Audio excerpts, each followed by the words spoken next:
The views and opinions expressed in this podcast are simply that, opinions. All are presumed innocent until proven otherwise in a court of law. Sensitive topics are discussed. Discretion is advised. They're calling him the alleged murderer with a heart. Austin Drummond is charged with the mass murder of 4 members of the same family, while at the same time saving the life of a baby from that family. After the murders, Drummond went on the run, and after an extensive manhunt, he was taken into custody. And now, for the first time, he is speaking out, and tonight you will hear what he has to say. Meanwhile, for years, investigators in Atlanta, Georgia were trying to solve the case of the Flint River Killer, a serial killer responsible for 5 murders in the mid-70s. In the early 2000s, with the use of advanced DNA technology, they were able to arrest Carl Patton from nearby Locust Grove. Patton committed the crimes with some help from his wife, Norma, who took an immunity deal to testify against the man she loved. At the same time, police were also able to identify another murder victim whose remains were found in 1999, a young woman named Melissa. Melissa was the daughter of Carl and Norma. The serial killer and his wife denied any involvement, and the case remained unsolved for more than 2 decades. Then, finally, charges, but not against her parents. It was Melissa's husband, Christopher Wolfenbarger, who was taken into custody and charged. And tonight, we take a look at this family's extensive criminal history. But first, 10-year-old Rebekah Baptiste died a death no child should ever know. Alone, abused and broken, found on a remote Arizona highway, her body bore the horrifying signs of torture, bruises, starvation, and unimaginable cruelty. Her toenails had been torn off, her eyes blackened, her tiny frame ravaged. Despite desperate calls from her school, no help came in time. Now, her father and his girlfriend face murder charges, and tonight we have body cam video from police who attempted to save Rebekah's life on the side of the road, and they speak with the father and the girlfriend to get their stories about what they say happened to this little girl. I'm Vinnie Politan. Thank you so much for joining us tonight here on Closing Arguments. Great to have you with us. And you know, I know that sometimes our system messes up and it costs children their lives. Children who need protection from their own family. Do you remember Harmony Montgomery, who was actually by a judge given to her killer dad? One of the most, I never understood this. I never understood this. The mother couldn't get to the hearing. The judge decided to just give the child to the father without verifying employment, verifying a place to live, verifying his criminal history, or hearing from the mother. Unreal. She ended up dead, beaten by her father. And they've never recovered her. They've never found her. Tonight, let me introduce you to another little angel. Rebekah Baptiste is her name. This story is tough. They're all tough when we're talking about our children. But in this case, 12 times there were phone calls from her school. You know, the school mandatory reporters, see something, say something, report suspected abuse, and they did it 12 times, and nothing happened. Absolutely nothing happened.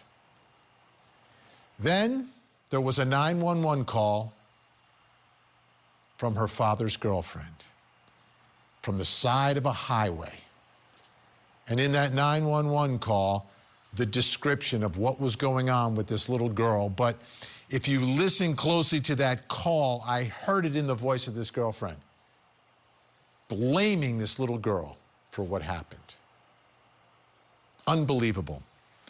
So what's their story? What's the story of the father and the father's girlfriend, who were really the ones, the parents, in charge of this little girl? the parents who were there to protect and take care of this little girl. What is their story? You're going to hear it tonight because I'm going to show you the body cam video from the moment that police respond to the side of the highway. And I have to warn you, it's graphic because little Rebekah is on the ground fighting for her life, fighting for every breath. And in those moments, you'll see the life-saving efforts by those first responding officers. You will also see and hear from the father and the girlfriend as they explain their story. And listen closely. I mean, it just seems like they are blaming this little girl for what happened. Let's take a look. They found her in the wash. Okay, and she's been unresponsive. We didn't know where else to take her. Let's just go. We're like stacked out right between here and that's it. All right.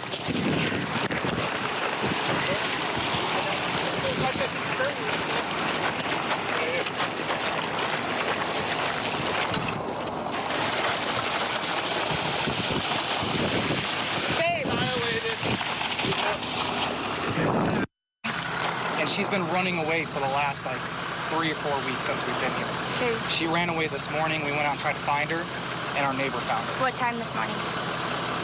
We got up about 9:30, so it would have been close to 10:30. So you guys saw her the night before? Yeah. Okay. We all sleep in the same building. Okay. And then, so you said she ran around that morning, and you guys were trying to find her? This morning. Yeah, this morning, yeah. And you guys went out trying to find her, and then your neighbors found her? Neighbor found her, yeah. Okay, what were they doing down there? How'd they find her? They were on quads. They were on their quads, okay. And then they brought her to you? Yeah. At your house? Yeah, well, technically was my great uncle's. He died recently, so we moved in there. Okay. So that's kind of how people know us up there. Did she have any signs of life when she got brought to you? She was almost basically like this. She was slightly responsive. She was still breathing on her own. What do you, explain to me what you mean responsive. Like she was just breathing on her own. Breathing on her own? But that was about it. And then as we were driving this way, started seeing color change in her lips, and we were just hauling it. Walk me through what happened today.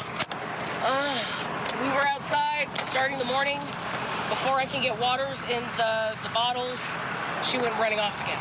Okay, you saw her run off? No, she disappears. We have them play in the yard, and she was supposed to go stand in the shade and go wait for me because that's where we've been keeping her to be outside because she can't be trusted in the building because she gets there. There's knives, there's weapons, there's everything. Okay. So I had her standing outside. I turned around to go grab waters for bottles, and she was gone.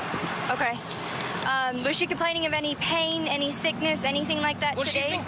She's been complaining of a headache. A headache? Ever since she ran away the first day, she's been complaining of a headache. Okay, this is frequently running away lately? It's 3 times in less than 2 weeks. She actually ran away a week before we moved out here. So she actually jumped out the window. I noticed when he had handed her to us that bulge in her chest, and that was making me afraid of. I didn't even think to start CPR. I just thought, let me keep breathing for her and let's just go. I told him the first time that she ran away, she was taken over to Phoenix Children's Hospital and she ended up on a 7-day hold, a psychiatric hold. She has a long history with running to DCS and making up stories of her brothers. So there has been DCS cases before? Yeah, I just got them back from the state. Okay, who is your caseworker? No, there is none now. Who was? There was multiple. The last one was transferred to a different division. When was the last time you had contact with them? The case was closed May. May of this year? May of last year. Last year? That's when we got our youngest back. Okay. And that's when the official case was closed. Her case was closed about a year before that. Okay. But she still, while his case was open, DCS kept having new cases open because Rebekah would go to school and had all these different allegations. And what was becoming alarming to not only her therapist but to the DCS workers was that she started having markings. Like she had bruises on her hands and her arms, and they took pictures and thought Rebekah had told her that he had done it. And it was her way to try to get taken out. The first time she ran away, she told us that she didn't want to live here. She was just trying to leave. But we explained to her, everyone explained to her the dangers that come with this. She ran away like 3 days after that, and then now this. But she's been complaining of headaches since the first day and basically dehydrated ever since the first day.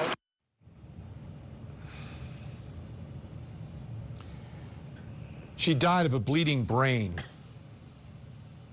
was malnourished, and had wounds from head to toe. Let's bring in our think tank.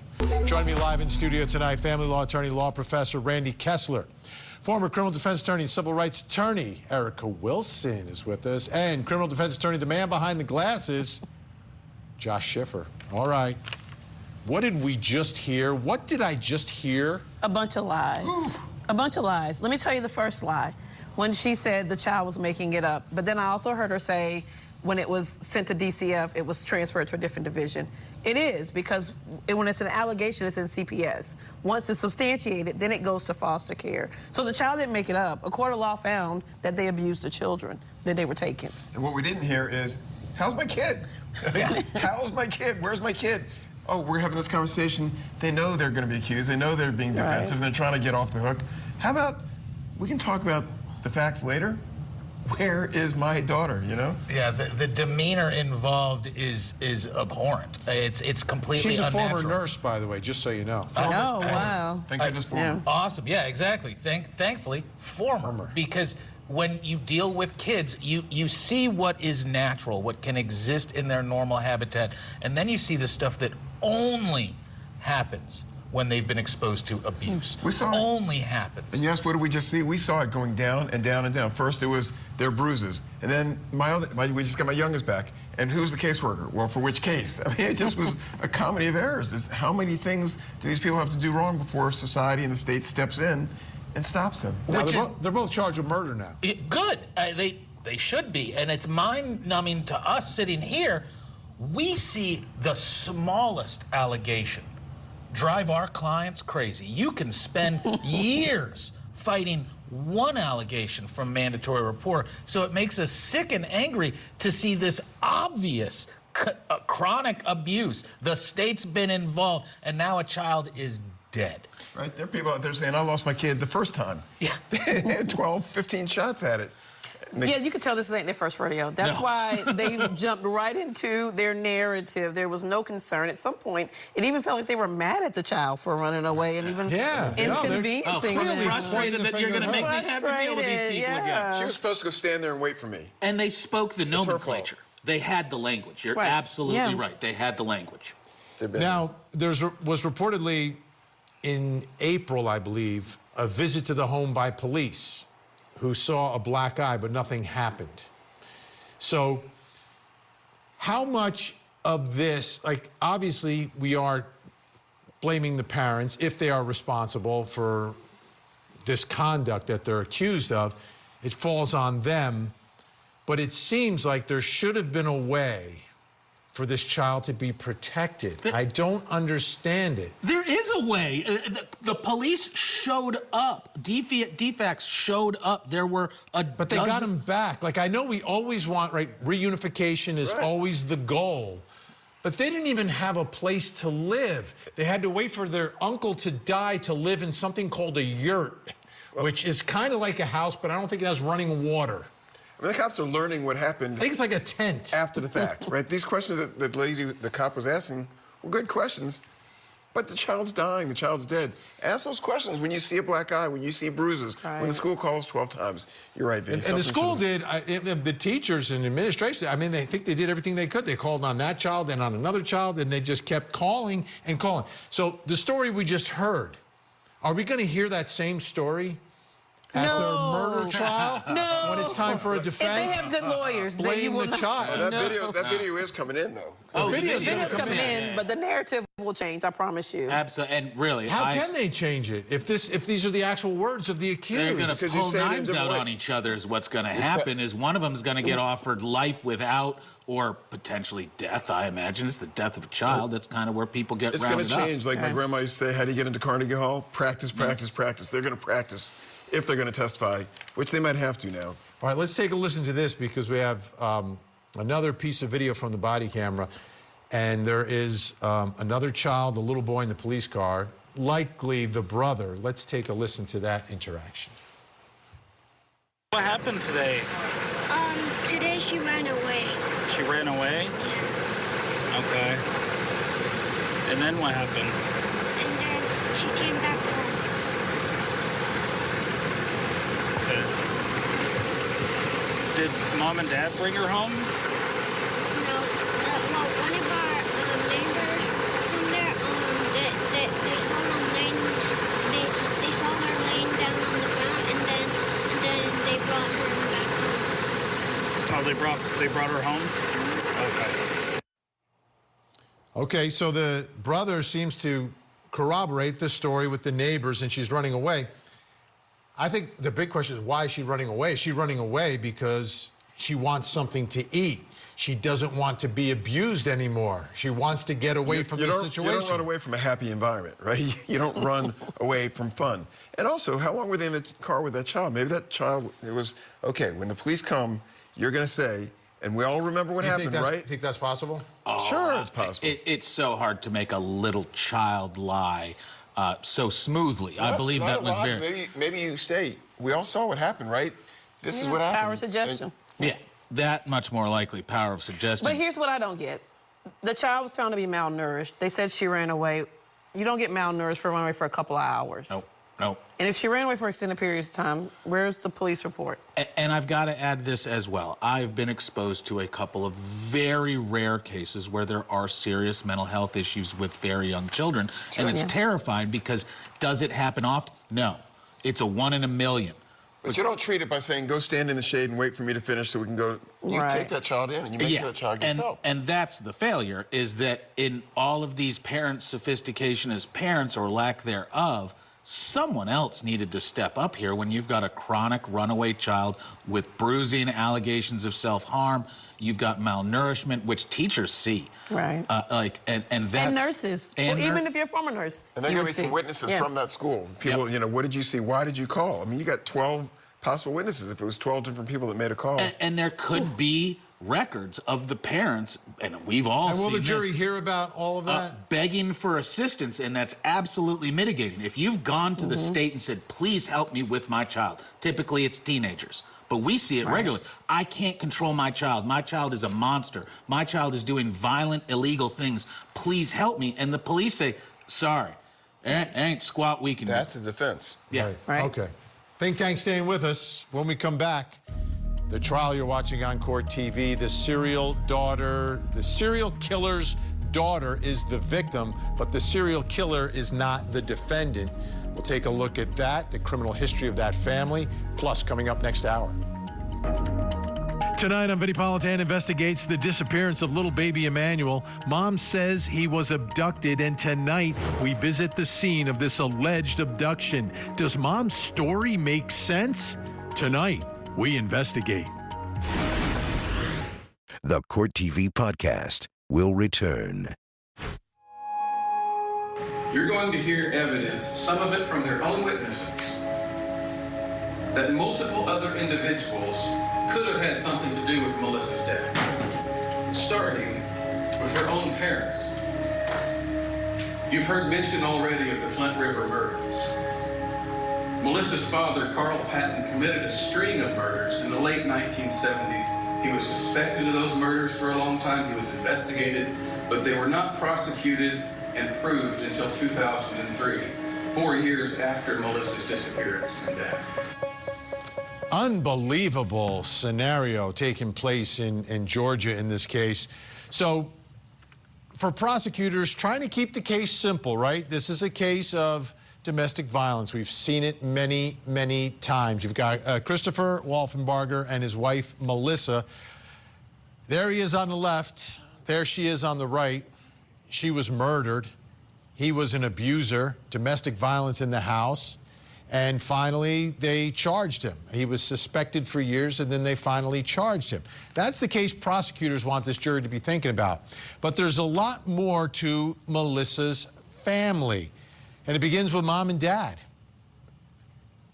He's a serial killer. And she stood by her man, and she seemed to know everything about it. And when you look at this family and this family history, From my perspective, you're really looking at like a criminal history.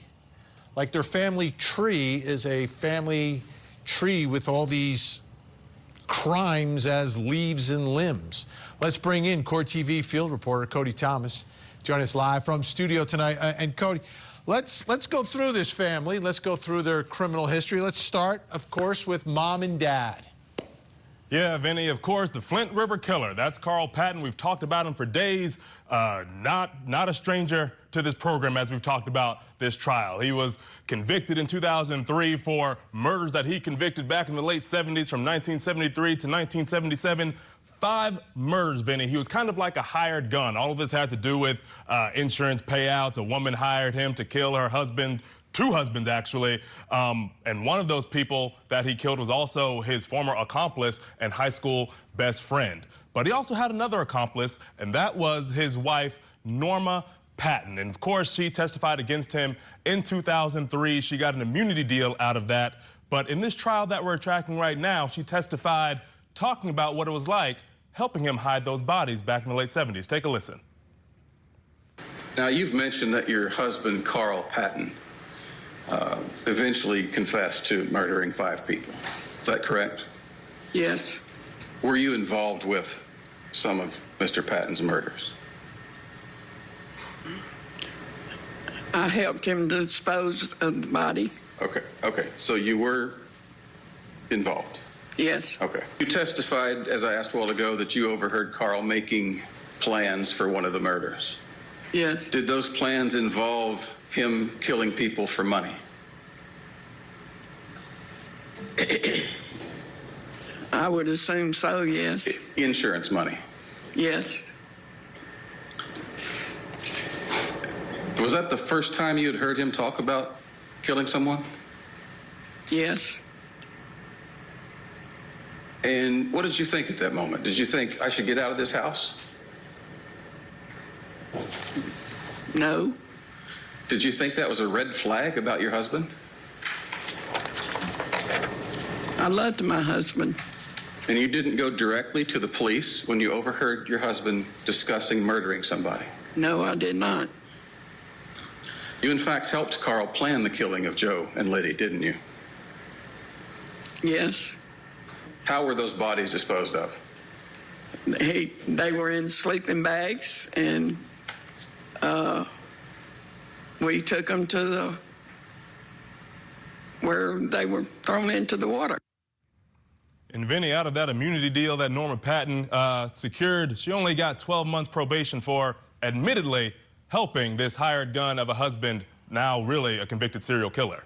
Yeah, planning a murder, planning a double murder. Let's talk about Melissa's sister now as we continue taking a look at the family. Her sister, Tina. What do we know about her? Well, yeah, Vinny, Tina, not Tina, spelled like Tina, but it's Tina. She's 7 years older than Melissa. She described herself as more outgoing and Melissa being a little bit more reserved. Now, Tina took the stand earlier in this trial talking about some drug charges that she dealt with here recently, but Norma also talked about another murder conviction that's attached to Tina. Take a listen. You've been in a little bit of trouble yourself, too, haven't you? Yes. You were most recently convicted for possession of methamphetamines, is that correct? And that was in 2021? Yes. And did you have a similar charge in 2022 or 2020? Yes. Okay. Did you have previous drug charges before that? No. Do you recall an episode where Melissa found a dead baby in a clothes hamper in your house? Yes. Wasn't your daughter, Tina, prosecuted for that? Yes, she was. I'm going to object. Grounds of relevance. So that second question, I'm going to sustain your objection, but the first question is overruled. Go ahead, Mr. McDermott. Wasn't it Melissa that found that baby? Yes. And was that around 1992? 1991. 91. And Melissa would have been 14 years old at that time, right? Right. So, Vinny, yet another death connected to a family member in this family, and this time a baby found in a hamper in a closet by Melissa. Wow. 3 homicides in that house. All right. How about the defendant and the victim, their husband and wife, Chris and Melissa? How about their history. Well, Vinnie, Melissa had a slight track record of her own. She was convicted of car theft in 1996, got a light little sentence. She got probation, actually. Around the same time, she spent 30 days in jail for a violation of that probation. And then, ultimately, around that time in 96, Vinnie, 97, her and Chris gave up their 2 children to Chris's parents, the children's grandparents. Now, of course, we know the prosecution's whole case. They're pointing the finger at Chris being this violent domestic abuser. Well, Norma Patton, on the stand, talked about one of Chris's 1998 arrests exhibiting that violence against Melissa. Take a listen. Were you aware of an arrest that occurred on the defendant, Christopher Wolfenbarger, in July of 1998? Yes. Okay. Are you aware of why that arrest occurred? Because he had knocked her down and dragged her along the sidewalk. Okay. Now, I want to make sure that we're talking about information that you are getting from the right source. Where do you get that information? From Melissa. Okay. And when did she tell you that? And when me and her dad came and picked her up from where they were living on Brookline Street.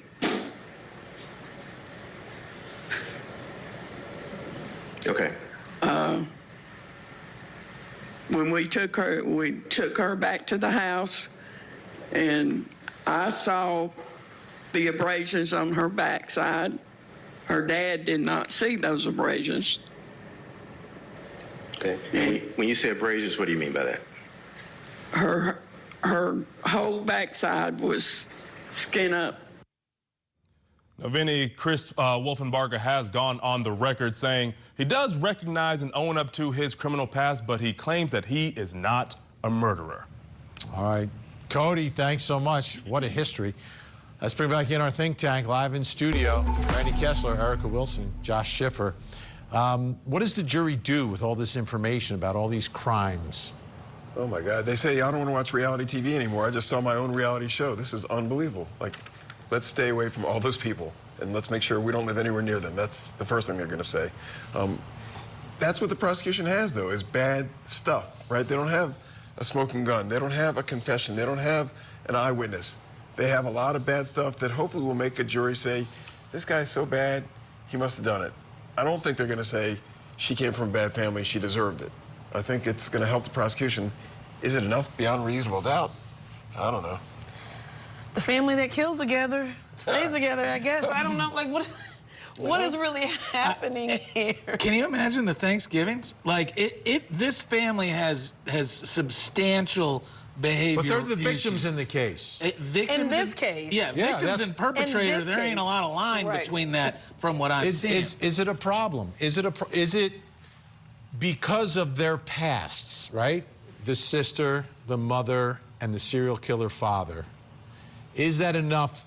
Like, defense attorneys are always pointing a finger all over the place. Here you've got, like, an actual serial killer, a wife who knew her husband was a serial killer, helped him kill, and kept their mouths shut. You've got a daughter that is an apparent baby killer. You wanted to know what the jury's going to do. They're going to do just what you're doing, which is struggle with tough facts. And guess what? Just like defense, we don't get to pick the facts that our clients bring us. They bring us stuff we work with. State's got a little bit of that in this case, which really, it's their obligation to maybe have dealt with the case in a different way rather than a giant trial. We're talking a 25-year-old murder where the victim's family has lots of eccentricities that would cause a normal person to question whether anybody's telling the truth and what really happened. The bottom line, though, like, she goes missing, right?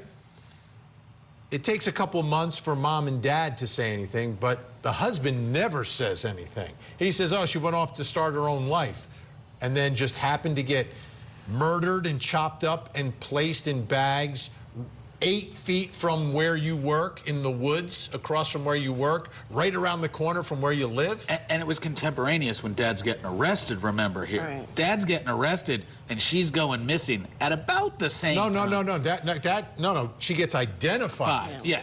She goes missing in 98, doesn't get reported until 99. The remains are found in 99, but not identified until 2003 when the Flint River killer, her father, gets arrested. Translation, your wife leaves and you don't report it to the police. That's what you're saying, right, Vinny? You don't go out and say to the whole world, I can't find my wife. Even if you hate her, even if... But she didn't leave. But she got murdered and chopped up. It's not like we're saying, oh, well, maybe she did go to California because we never found her. We found her right across the street. But his claim was she left, right? Yeah. So if she left, you just say, okay, bon voyage, it's been a good life. I don't hear from you. I don't... But she didn't. Right. That's what I'm saying. Right. She was murdered. Like, if they didn't find a body, that explanation might be persuasive. You're not going to expect your father-in-law to kill your wife. That's a pretty reasonable assumption. So, guess what? My wife disappeared. She's gone. Maybe that was his truth at that moment. I'm pointing the finger. The defense already has, like, reasonable doubt embedded in all of this because I'm pointing the finger at Dad and Mom, for that matter. I mean, my God. Mom, who got 12 You're months. finding dead babies in the hamper, and people are just going on with their day and having lunch and dinner and sitting around having coffee. Yeah. I'm pointing fingers. And they're almost, like you, pointing fingers at the victim. You don't want a victim blame. The only time the victim should be relevant is if it was self-defense. Well, one more fact I want to throw at you. This story became one of those true crime stories. And Mom, and I think the sister also, went out to CrimeCon and were talking about the unsolved case of their sister/daughter. Like, they were pounding for someone to be arrested. Now, if they committed the murder, they wouldn't do that, would they? You never know. This family, I mean, trying to predict an irrational person like that, but Mom said, she testified, we knew from day one it was him. Like, she was after him. She wanted to point the finger at him. Maybe they would absolutely do that. They would absolutely do that. Think about how many husbands go on. Look at the parents of the missing child now. They go on TV now with these sob stories, and it's like, please help. They're involved in searches. They would absolutely go to CrimeCon. Do you think if serial killer Dad was not under arrest and found out that his daughter was chopped up, that he might have taken out his former son-in-law? Or he might be accused as being the perpetrator. All right. Stay where you are. It's complicated, I know, folks. Up next, remember we were covering the story of the mass murderer who saved that baby in Tennessee? There he is, Autumn Drummond. Manhunt, gets arrested. Guess who's talking? We've got him from jail doing an interview. You'll hear it next. Now, back to the Court TV podcast. We're here today to confirm that Autumn Drummond has been taken into custody. More importantly, his capture occurred without any further harm to the public or to any law enforcement officers. Just after 8:00 a.m., we received multiple calls of sightings of the suspect. Placing resources there immediately resulted in an additional citizen's call at about 8:57 a.m. We took advantage of that quickly evolving situation and made the arrest at 9:05 a.m. This was a scary moment in Tennessee, a scary bunch of days when this killer was literally on the loose. There was surveillance video of him with a gun, you know, seeing if doors are locked or unlocked, looking for places to stay as he was hiding from police. He was captured. He's accused of mass murder, 4 people. There were 5 people there. There was also a baby at the house. The baby he took from the house, didn't leave with the dead bodies, but he is accused of murdering the baby's parents, 20 and 21 years old, the baby's uncle, 15 years old, the baby's grandmother, 38 years old, but took the baby from the scene and left it with a stranger on the yard, honking the horn, making sure that someone took care of the baby. And that sped up his arrest and his identification by saving the baby. Well, now he is speaking for the very first time from behind bars with Nick Barris, one of the great reporters from Scripps News Group up in Tennessee. Take a listen to what Autumn Drummond had to say. Autumn Drummond is locked up without bond in the Obion County Jail. He's charged with 4 counts of first-degree murder. A source gave him my cell phone number, and he called us to talk about his case. I'm innocent of what I'm charged with, yes, sir. I'm not an innocent man, but I'm not guilty of what they charged me with. Of course, you would expect a man potentially facing the death penalty to say that. I offered to take a polygraph. The 28-year-old Drummond admits to a long criminal record dating back to his teenage years and was a one-time member of the Vice Lords gang. But he says he did not kill Adriana Williams, Braden Williams, Matthew James Wilson, or Courtney Rose, whose bodies were all found in Lake County on July 29th. I had no reason to hurt these people. They were my girlfriend's family who had became my family. I took Adriana to the hospital to have her baby. I helped teach Braden to drive. Matthew was like a little brother to me, man. Drummond was on the run for several days after the murders. Locals in Northwest Tennessee feared a killer was on the loose, and it made national headlines. If Drummond didn't murder the 4 victims, then why did he run? I did not handle the situation right by running, but I was afraid. And here's why. Drummond says after another arrest earlier this year, he cut a deal with the Lake County District Attorney, FBI, and ATF to work as a confidential informant. During my time working for them, I helped uncover drug dealers selling multiple kilos at a time of cocaine, also drug traffickers delivering pounds of meth. We identified dirty law enforcement and correctional personnel and tapped Vice Lord leadership phones. Drummond says he learned that his cover had been blown the day of the killings, and that is why he ran. I was afraid because I knew bad things happened, and I was afraid that because I was an informant, things would go wrong. Things would happen to me. We did ask the district attorney about Drummond's claim that he was working as a confidential informant. The DA said he could not comment at this time. We should learn much more about the case against Drummond at a preliminary hearing that's scheduled for early September. Nick Barris, News Channel 5. Unbelievable work by Nick Barris, by the way. Let's bring back in our think tank Randy Kessler, Erica Wilson, Josh Schiffer. This just got much more complicated. I was not expecting that. Nope, makes it smooth, because guess what? That guy's story, 100% tracks. 100%. They put the squeeze on him as an undercover, means you go out there and jump into a pool you are not prepared to swim in. He gets mixed up with some real bad dudes that have no qualms killing your girlfriend and her family and all these other people. Well, the girlfriend wasn't killed. It was the girlfriend's sister. Anybody, doesn't matter. So what led investigators to him? Oh, well, they had his name just from doing the profiles of everybody involved, and, you know, they can build these charts pretty quickly. They had a picture of a car. And he ran. They had a picture of a car. They've arrested 3 other people who were alleged to have helped him after the fact. Right. You know what's interesting is you always say, zip it, right? Don't talk. You're on death row. Zip it, zip it, zip it. Well, in this case, it can't get much worse for you, right? Everyone thinks you did it. Unzip it and talk. So why would those people save the baby? If someone else did this, why would they save the... I can understand why he would save the baby. He just told me that he was there for the birth of that child. I think he did save the baby, and I think So you think he's there during this mass murder? I think that he was present. I think that he asked other people to help him because he got in so deep that there were 4 bodies. But Vinny's saying if it wasn't him, why did the people that killed everybody else not kill the baby? And why wouldn't they kill him? Like, I don't I'm not following the bouncing ball from Josh Schiffer. Is anyone following Josh right now? That's because I'm buying half of it, Josh. Yeah, I'm not following what he's... That's reasonable doubt. Even a killer could say, okay, that's one too many, right? I mean, sooner or later, okay.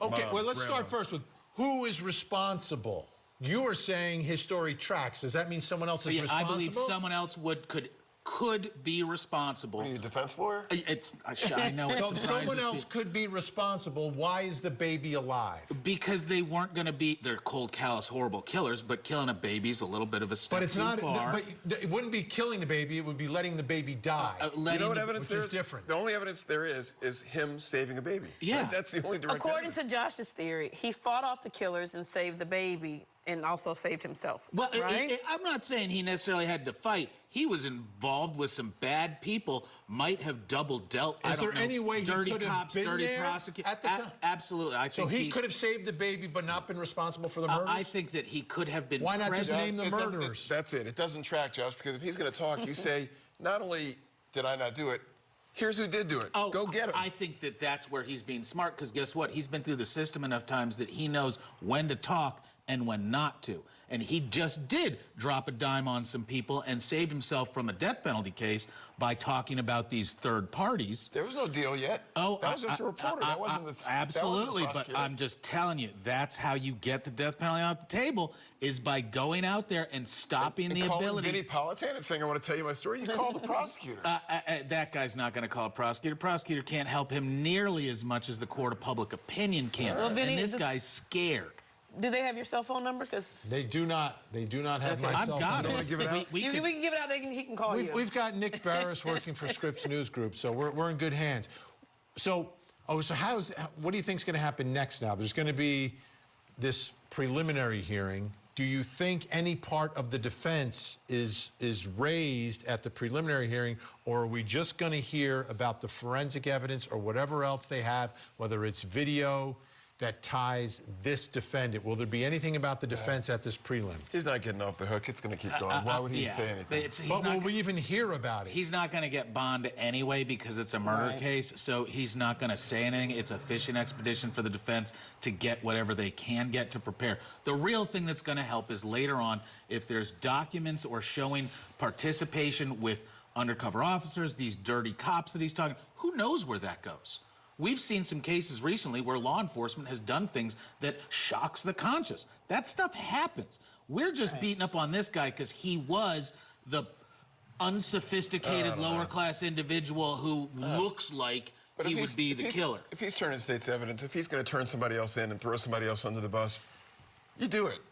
You don't do it when they're going to kill you right now. We shall see. Great job tonight, Randy Kessler, Erica Wilson, Josh Schiffer. Great to see you. When we come back, I will reveal something else you need to know tonight, plus coming up next hour. Tonight on Vinnie Politan Investigates, a baby is missing. Mom's story has inconsistencies, and Dad has hired a lawyer. What happened to baby Emmanuel? Tonight, we investigate. This is the Court TV Podcast.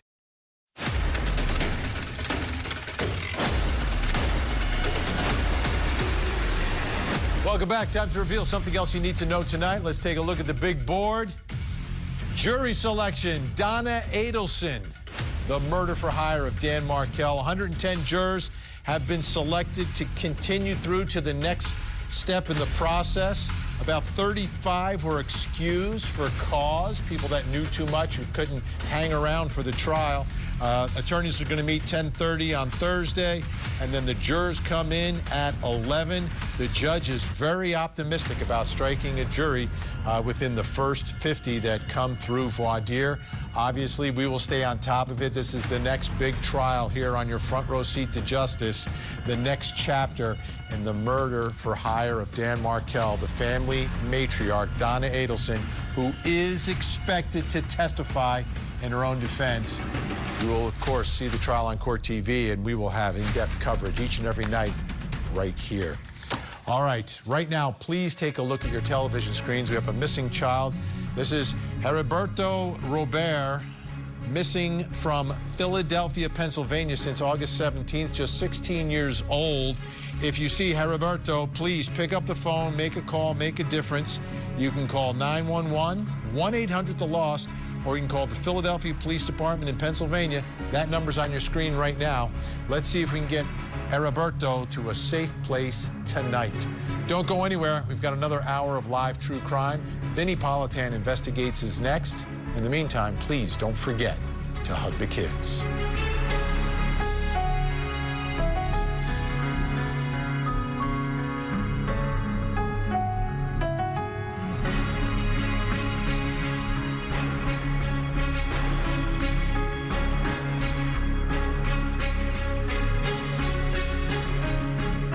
There you have it. If you want to see more in-depth reporting on the latest true crime stories, you can see me every weeknight, 8 p.m. Eastern on Closing Arguments. Thank you so much for downloading.